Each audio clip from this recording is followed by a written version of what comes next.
स्कंध 11वा अध्याय 10वा. इहलौकिक व पारलौकिक भोगांच्या असारतेचे निरूपण. श्रीकृष्ण म्हणतात, साधकाने सर्व प्रकारे मला शरण येऊन मी सांगितलेल्या आपल्या धर्माचे सावधपणे पालन करावे. निष्काम भावाने आपला वर्ण, आश्रम आणि कुळ यांचेही आचार पाळावेत. स्वधर्माचरणाने ज्याचे चित्त शुद्ध झाले आहे त्यांनी विषयांमध्ये आसक्त झालेले लोक विषयांना सत्य मानून सुखासाठी जी कर्मे करतात त्या कर्मांचा परिणाम दुःखदायक होतो.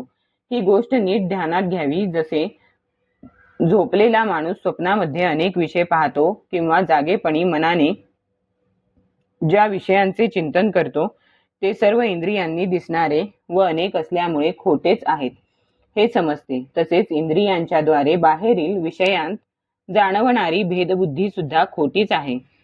ईश्वरपरायण मनुष्याने नित्य नैमित्तिक कर्माचेच आचरण करावे. सकाम कर्मे कधीही करू नयेत. जेव्हा तो आत्मज्ञानासाठी प्रयत्नशील होईल तेव्हा तर नित्य कर्माचीही फिकीर करू नये. माझ्या भक्ताने अहिंसा, सत्य, अस्तेय, ब्रह्मचर्य व अपरिग्रह या यमांचे पूर्णपणे पालन करावे. शौच, संतोष, तप, स्वाध्याय, ईश्वर प्रणिधान या नियमांचे आत्मज्ञानाला अडथळा येत नसेल तर यथाशक्ती पालन करावे. मला जाणणाऱ्या शांती स्वरूप गुरूंजवळ जाऊन त्यांना माझे स्वरूप समजून त्यांची सेवा करावी. कसलाही अभिमान धरू नये, कोणाचाही मत्सर करू नये, नेहमी सावध असावे. माझेपणाचा भाव सोडावा. गुरु आणि माझ्याबद्दल निस्सीम प्रेम ठेवावे. तत्व समजून घेण्याची जिज्ञासा असणाऱ्याने कोणत्याही प्रकारची घाई करू नये. कोणाबद्दलही दोषदृष्टी ठेवू नये. निरर्थक आणि असत्य भाषण यांपासून दूर राहावे. पत्नी, पुत्र, घर, जमीन, आप्तेष्ट, धन इत्यादी सर्वांमध्ये एकच आत्मा असल्यामुळे सर्वांची दुःखे पत्नी, पुत्र, घर, जमीन, आप्तेष्ट, धन इत्यादी सर्वांमध्ये एकच आत्मा असल्यामुळे सर्वांची सुखदुःखे स्वतःसारखीच आहेत असा सगळीकडे समभाव ठेवून तटस्थ राहावे. आत्मा स्वयंप्रकाशी सर्वांचा साक्षी आणि स्थूल व सूक्ष्म या दोन्ही देहांपासून तो पूर्णपणे वेगळा आहे. ज्याप्रमाणे जळणाऱ्या लाकडाहून जाळणारा व प्रकाश देणारा अग्नी वेगळाच असतो, जसा लाकडाशी संबंधित असून त्याहून वेगळा असलेला अग्नी लाकडाच्या आकारानुसार लहान मोठा, पेटणारा, विझणारा असा लाकडाचे गुण स्वतः घेताना दिसतो, त्याचप्रमाणे आत्मा सुद्धा देहात असल्यामुळे वेगळा असूनही देहाचे गुण धारण करतो.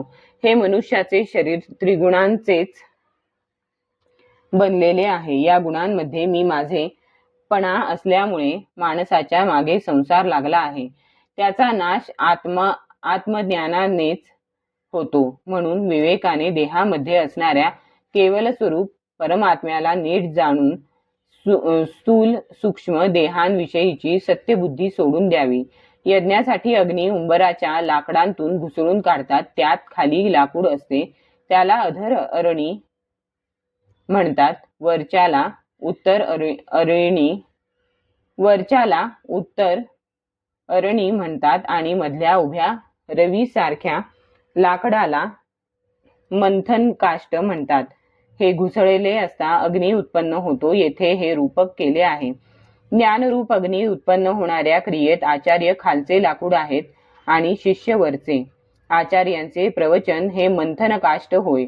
त्यापासून आत्मज्ञान रूपी अग्नी निर्माण होतो. तो परमानंद देणारा आहे. बुद्धिमान शिष्यांची ती अत्यंत शुद्ध झालेली बुद्धी गुणांपासून उत्पन्न झालेल्या विषयरूप मायेचे भस्म करून टाकते. जेव्हा जग उत्पन्न करणारे गुण भस्म होतात तेव्हा इंधनाला जाळून स्वतः शांत होणाऱ्या अग्नीप्रमाणे ती बुद्धी सुद्धा नाहीशी होते. जर तुला असे वाटत असेल की कर्म करणारे व त्या कर्माची सुखदुःखादी फळे भोगणारे जीव अनेक आहेत, तसेच कर्मांचे फळस्वरूप लोक, कर्मांच्या उपभोगाची वेळ, ती कर्मे सांगणारी शास्त्रे, कर्मांपासून मिळणारे शरीर हे सर्व नित्य आहे, त्याप्रमाणे सर्व पदार्थ प्रवाह रूपाने नित्य असून सत्य आहेत व त्या त्या आकारानुसार ज्ञान उत्पन्न होऊन नष्ट होते, तर हे उद्धवा सर्वच मनुष्यांना देह व काळाचे विभाग यांच्यामुळे प्राप्त होणाऱ्या जन्माधिक अवस्था नित्य मानाव्या लागतील व त्यांना मोक्ष कधीच मिळणार नाही. शिवाय या जगात कर्म करणारा व त्यांची सुखदुःखे भोगणारा मनुष्य प्राणी संपूर्णपणे परतंत्र आहे. अशा पराधीन प्राण्याला कोणता विषय सुख देऊ शकेल? या जगात असे दिसते की उत्तम कर्म करू जाणणाऱ्यांनाही सुख मिळत नाही आणि कर्म न जाणणाऱ्या मूर्खांनाही दुःख भोगावे लागत नाही. अशा स्थितीत कर्मामुळे सुख मिळवण्याचा अहंकार व्यर्थ आहे. जरी सुखदुःखांची प्राप्ती आणि नाश कसा होतो हे एखाद्याने जाणले तरी सुद्धा मृत्यू केव्हा येईल व तो कसा टाळावा हे तर खात्रीने कोणालाही माहीत नाही. वधस्थानाकडे नेल्या जाणाऱ्या माणसाला ज्याप्रमाणे कोणतीही भोग सामग्री संतुष्ट करू शकत नाही, त्याचप्रमाणे मृत्यू जवळ असणाऱ्या माणसाला कोणता पदार्थ किंवा कामना सुखी करू शकेल? या लोकाप्रमाणेच परलोक सुद्धा सदोषच आहे. तेथे सुद्धा स्पर्धा, असूया, पुण्य क्षीण होणे आणि नाश पावणे हे सर्व आहेच. जशी पुष्कळ कष्टांनी केलेली शेती अतिवृष्टी, अनावृष्टी यांसारख्या संकटांनी नष्ट होते,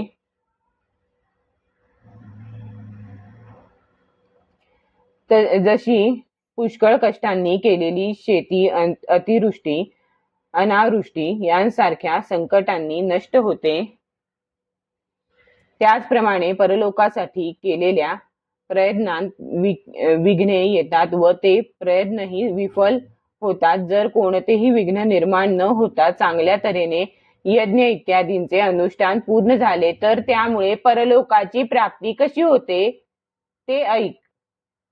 यज्ञ करणारा पुरुष यज्ञांचे द्वारा देवतांची आराधना करून स्वर्गात जातो आणि तेथे आपल्या पुण्यकर्मांच्या द्वारा प्राप्त केलेले दिव्य भोग देवतांप्रमाणे भोगतो. त्याच्या पुण्यानुसार त्याला एक तेजस्वी विमान मिळते आणि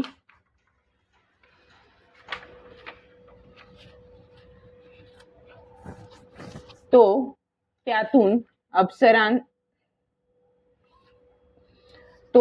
अप्सरांच्या बरोबर मनोहर वेश घेऊन विहार करतो. तेव्हा गंधर्व त्याच्या गुणांचे गायन करतात. त्याच्या इच्छेनुसार जाणाऱ्या व घंटांच्या माळा लावलेल्या विमानातून तो देवतांच्या विहार स्थळांमध्ये अप्सरांसह आनंदाने क्रीडा करीत असता आपण लवकरच येथून खाली भूतलावर पडू याचे त्याला भानही राहत नाही. जोपर्यंत त्याचे पुण्य शिल्लक असते तोपर्यंत तो स्वर्गामध्ये मौज मजा करतो. पुण्य संपताच त्याची इच्छा नसतानाही कालगतीनुसार तो खाली पडतो. जर एखादा मनुष्य दुष्टांच्या संगतीत सापडून अधर्माने वागू लागला किंवा आपल्या इंद्रियांच्या अधीन होऊन स्वच्छंदपणे वागू लागला, कंजूषपणे वागू लागला, लोभी झाला, स्त्रीलंपट झाला किंवा प्राण्यांना त्रास देऊ लागला आणि शास्त्रविधानाच्या विरुद्ध पशूंचा बळी देऊन भूत प्रेतांची उपासना करू लागला तर त्याला त्याच्या इच्छेविरुद्ध घोर अंधकारमय नरकात जावे लागते. सकाम कर्माचे फळ दुःखच आहे. जो जीव शरीरामध्ये अहंता ममता धरून तशी कर्मे करतो त्यांची फळे भोगण्यासाठी त्याला पुन्हा जन्म घ्यावा लागतो. मर्त्य जीवाला अशा स्थितीत काय सुख मिळणार? एक कल्पपर्यंत आयुष्य असणाऱ्या लोकपाल यांना माझे भय आहे. 2 परार्ध आयुष्य असणाऱ्या ब्रह्मदेवाला सुद्धा माझ्यापासून भय आहे. सत्व, रज आणि तम हे 3 गुण इंद्रियांना त्यांचे कर्म करण्यासाठी प्रवृत्त करतात आणि इंद्रिये कर्मे करतात. जीव अज्ञानाने इंद्रियांनी केलेल्या कर्माशी संबंध जोडून कर्मांची फळे भोगू लागतो. जोपर्यंत शरीर इत्यादींमध्ये मी माझेपणाचा अभिमान आहे तोपर्यंत आत्म्याच्या अनेकत्वाचा भ्रम नाहीसा होत नाही. जोपर्यंत हा अज्ञानमूलक भ्रम नाहीसा होत नाही तोपर्यंत तो जीव परतंत्रच राहणार. जोपर्यंत जीवाला पारतंत्र्य जाणवते तोपर्यंत ईश्वराचे वाटणारे भय कायमच असते. जो अशा प्रकारे गुणांच्या विळख्यात सापडून राहतो त्याला शोक आणि मोह होतच राहतात.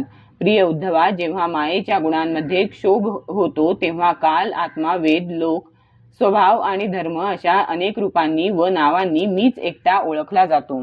उद्धव म्हणाला, भगवन हा अलिप्त आत्मा देह, इंद्रिये इत्यादी गुणांमध्ये तसेच देहाने केलेली कर्मे व त्यांची फळे यांमध्ये राहत असूनही त्यांपासून मुक्त कसा राहतो किंवा वरील गुणांनी बद्ध कसा होतो?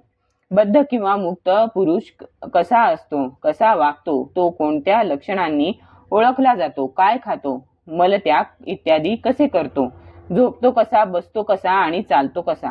हे अच्युता, प्रश्नाचे मर्म जाणणाऱ्यांमध्ये आपण श्रेष्ठ आहात. एकच आत्मा अनादि गुणांच्या संबंधामुळे नित्यबद्धही आहे आणि मोक्ष नित्य असल्यामुळे नित्यमुक्तही आहे. या परस्पर विरोधी दिसणाऱ्या गोष्टींमुळे मला संशय उत्पन्न झाला आहे. तरी आपण माझ्या या प्रश्नाचे उत्तर द्यावे. अध्याय 10 समाप्त.